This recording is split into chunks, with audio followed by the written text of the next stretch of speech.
Hey folks, time for a little bit more of a light-hearted Kirblog this week. My last few have been a little heavy-handed, so I'm going back to the way they used to be a little bit. This time by our first one submitted by a listener for the first time in a while. This question comes from DogGamer991, who is asking about if I have any memories about some really good games that I rented back in the day. Maybe my parents got for me. So I was very fortunate enough to grow up in a time where it was, still something that you could do to go out to something like a Blockbuster and rent games. Now that is long since a completely dead practice with, like GameFly and I guess Netflix and stuff like that. But in fact, it dates all the way back to when I could still, I distinctly remember, I could still go into a Blockbuster and I could actually rent NES and Super NES games. Only for a time. Eventually, they took this off the shelves, and then it was just N64 and upward. But yeah, so there were a number of games in particular that I remember. In particular, I had great experiences with renting. I used to see what was nice about that back in the day is that it was much easier to just give a couple things just a try, just to see. There were so many, specifically N64 games. There were so many that I just kind of tried out and was like, oh, whatever, we'll just see what Buck Bumble is like or Glover. Actually, I don't think I rented Glover. That was one that I kind of missed somehow, but. Yeah, I used to do it all the time. I think one of the earliest ones that I ever rented was actually Kirby's Adventure on the NES, and I didn't actually get a cartridge of that for myself until way later when I started collecting a few NES games. But I played through that for a while, and that was a lot of fun.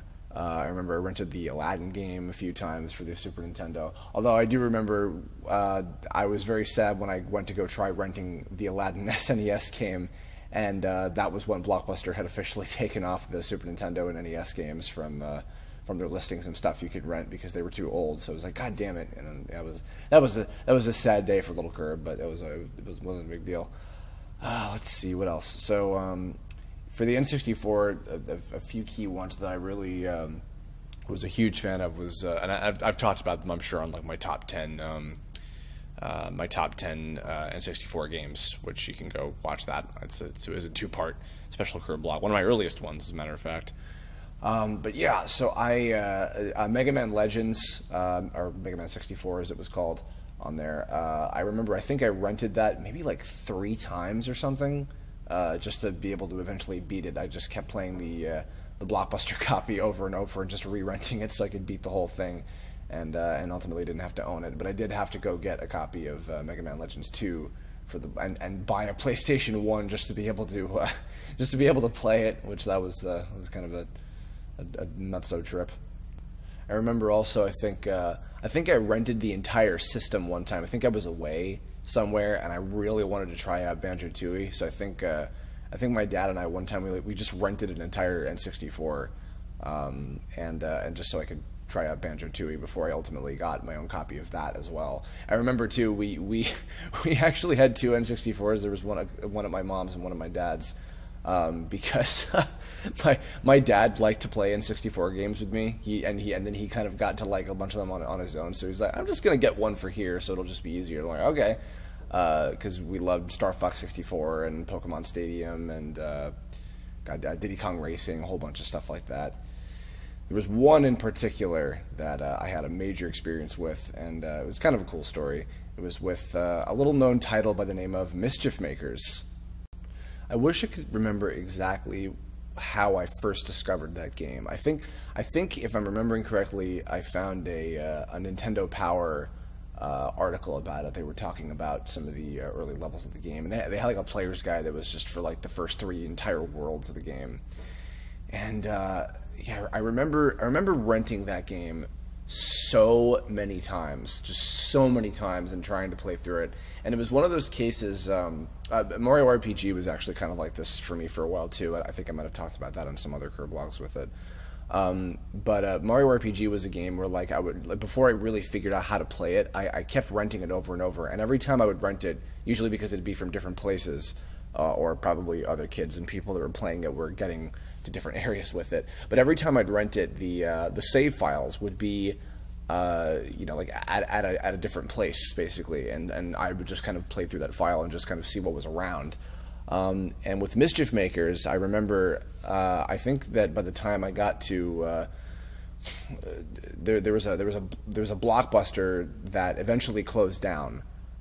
No, I'm sorry. No, it was a Hollywood Video that was being converted into a Blockbuster, and they were selling all their stuff. And I remember I bought their copy of Mischief Makers that they had, because it was the one that I had been playing over and over the most. And it actually had a file on it that had everything on it unlocked. And then eventually I started the second file, which was the one that I did on my own to, you know, to just kind of see how the full story went through and everything. But yeah, it was one of those cases where just like every time I'd rent it, like it would you know, from different places, it would be at a different point in the game, and I just kind of have to figure out like, oh, how do I get to this next part? And even when I had that copy of like, you know, oh, here's all the levels, you know, finished, I tried to like just beat all of them myself. And I remember until I used to call the Nintendo Power Line for advice, and even sometimes then it's like, I can't figure out how to beat this one level. It's so weird. I don't get it.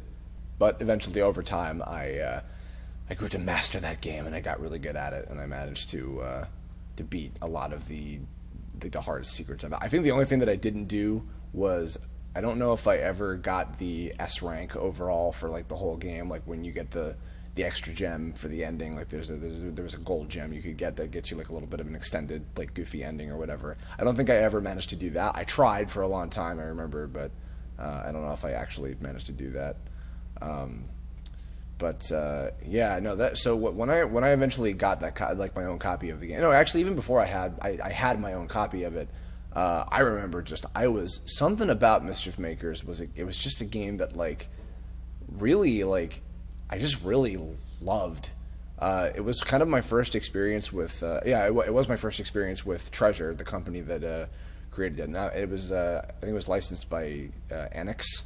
Before they were fused with Square for Square Enix, ironically. But yeah, it was an amazing game. It still is. If you guys have never played it before, those of you listening, and you're able to find a copy of it, please try it out.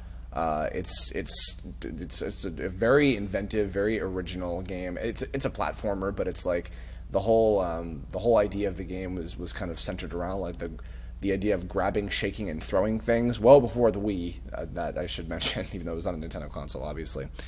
But which is also why Mike Lucas and I have always clamored for, why won't they ever do a new Mischief Makers game? They could do so many cool things with it on a Nintendo system, but they'll never do that, you know. But yeah, it was just so like weird, and the characters were like all like strange and stand out and imaginary or imaginative, I should say. They were, of course, they're imaginary. They're in a video game. Yeah, but it was. I remember like it was one of those games. I don't remember if it was like before the Pokemon explosion happened. It might have been like just before that, but it's been so long I can't remember. No, I think it probably was after that. But either way, I remember it was one of those games that I just used to like probably pester the crap out of all my friends with like, you know, oh, and this character and this guy and this thing or whatever. And eventually my friends got to love it. They actually really liked the characters and kind of the whole story with it and everything. When my friends and I in elementary and like early middle school used to like play pretend or whatever, I remember I think like a lot of the Mischief Makers characters were like actually part of like the lore of all the stories that we used to come up with, like that and Pokemon probably. Just I don't know, for some reason we just really liked that whole like setting of it, or maybe just I did and it was forced upon everybody. But yeah, no, I had really fond memories of all those characters, and it's a game that really still holds up. It's very bizarre and it's very difficult actually, because there's a lot of stages that it's like you just really have to like sit down and think like, how the hell do I beat this? You know, there were some that just took me like such a long time to figure out, and I didn't until like probably years later. But it was kind of cool. It had like great longevity to me, and like because of that. You know, again, this was obviously just because back in the day. I think I mentioned this on that, like, you know, Mystery of the Unknown Kirblog or whatever about Kingdom Hearts. Back then, it wasn't as easy to just access, like, you know, perfect, like, you're done information for, like, beating everything. I mean, I'm sure GameFAQs was around by that point, probably, but I don't know. It just wasn't as easy to access those kind of, you know, bits of information. So I'd just be like, oh, whatever, I'll just figure it out on my own eventually, you know, and I managed to. I don't think there was anything really, aside from watching that ending on YouTube, the one that I could never do myself. Everything else in the game, I believe, I figured out on my own. Or if anything, not at least through internet help. I'm sure I called the Nintendo Power line a few times to find out, where do I get this gold gem? How do I beat this one level where I'm like trapped in a room and I don't know how to get out of the warps or whatever.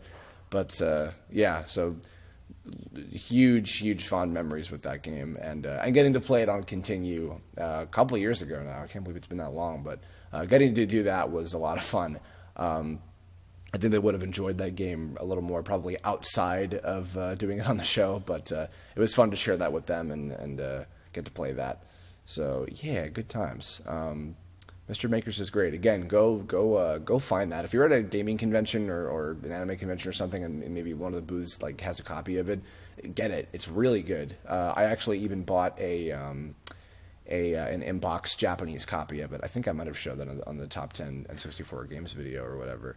But yeah, go try that out. In the meantime, in addition to just Mischief Makers, tell me in the comments, what are some games that you rented if you were able to at the time, if you were old enough to have rented stuff from a video store, if you're listening to this? What are some games that you have fond memories of renting, and playing and having a cool experience with, maybe before you eventually got a copy of it yourself? Did you have an experience like me where you just rented something over and over and over until you eventually beat it and didn't have to actually own it?